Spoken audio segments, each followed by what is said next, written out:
Pierre Palmade conduisait sous l'emprise de la cocaïne et de médicaments de substitution, vendredi 10 février 2023, aux abords de la forêt de Fontainebleau, Seine-et-Marne, quand sa voiture s'est encastrée dans un second véhicule, percuté ensuite par un troisième automobiliste. Une bien triste affaire qui a mis en lumière les addictions de longue date du comédien de 55 ans. L'enfer de la drogue, Frédéric Beigbeder l'a aussi connu. L'auteur de L'amour dure 3 ans a consommé de la cocaïne pendant de nombreuses années avant d'arrêter la poudre blanche au milieu des années 2010.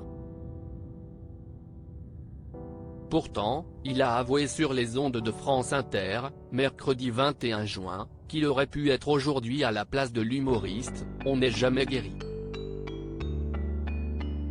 Au micro de Sonia De Villers, l'époux du mannequin Lara Misli a cependant nuancé quelque peu ses propos, même si ce qui est arrivé à Palmade est plus, à mon avis, lié à d'autres drogues nouvelles, comme la 3-MNC, dont je parle aussi, mais que je n'ai jamais essayé. Auprès de nos confrères, Frédéric Beigbeder a tenu à rappeler que la rechute serait intimement liée à un effet de grippe. Une descente aux enfers collective qu'il a d'ailleurs dépeinte dans plusieurs de ses écrits, c'est comme une confrérie de gens qui se font du mal en groupe. C'est quelque chose que j'essaie de décrire, parce que je crois qu'à une époque j'ai des personnages de mes romans qui ont pu donner de mauvaises idées. C'est vrai que c'est un sujet très grave, a-t-il regretté.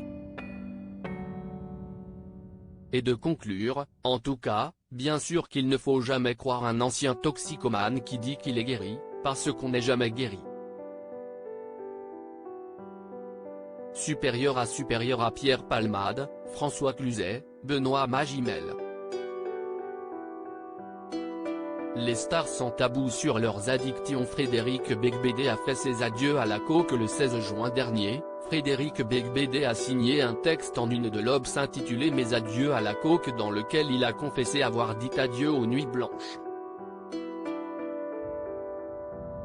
À cœur ouvert, le papa de Chloé, né en 1999, d'Ohana, né en 2015, et de Léonard, né en 2017, est revenu sur ces années sombres. Il m'a semblé que nous pratiquions ce rituel aux toilettes par habitude plutôt qu'enthousiasme.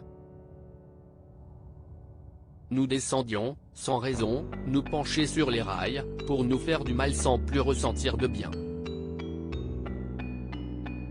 La seule chose qui nous excitait encore était de braver l'interdiction. Et l'auteur de donner quelques conseils, bien à lui, à son lectorat. Il existe de meilleurs procédés pour lutter contre l'ennui, le vin de Meursault, les romans, le jardinage. Les 3 occupations les plus healthy sont, le sexe, le sexe, le sexe. Article écrit en collaboration avec 6 médias Crédit Photo, Coadic Guirec.